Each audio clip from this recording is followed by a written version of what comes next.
வணக்கங்க. பொதுவாவே நம்ம மக்கள் முன்னேற்றத்துக்கு தடையா இருக்க காரணம் என்ன தெரியுமா?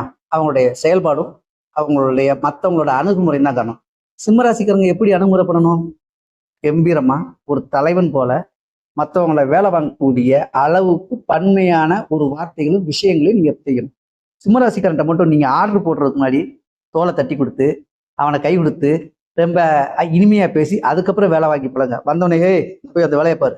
அந்த மாரி செய்" அப்படின்னா, வேலைய போட்டுப்புட்டு போயிருவான். சிம்ம ராசிக்காரங்களுக்கு பக்குவமும், நிதானமும், அழகான பேச்சு இருந்தா மட்டும் தான் இந்த சிம்ம ராசிக்காரங்க வின் பண்ண முடியும்.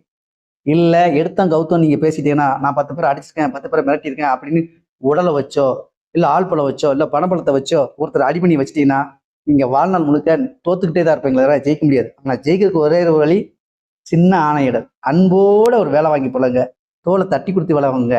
அந்த செல்லமா காத 2 வாட்டி லேசா அத கிள்ற மாரி 2 ஆட்டு ஆட்டி விடுங்க. அன்புக்கு தாங்க எல்லாரும் அடிமை. சிம்மராசிக்காரங்க பாருங்க, அன்போட வேலை வாங்கி பாருங்களேன். எல்லாரும் ஒரு சரண்டர் ஆயிருவாங்களே! நீங்க நல்லா இருக்கலாம். அதனால தயவுசெய்து நீங்க சிம்மராசிக்கு இங்க வேலை பார்க்குறவங்கட்ட உங்க கரிசனத்தையும், கோவத்தையும், வெறுப்பையும் காட்டாம இருங்க. ஜெயிச்சிருவீங்க. நீங்க தான் ஜெயிப்பீங்க. ஆமா.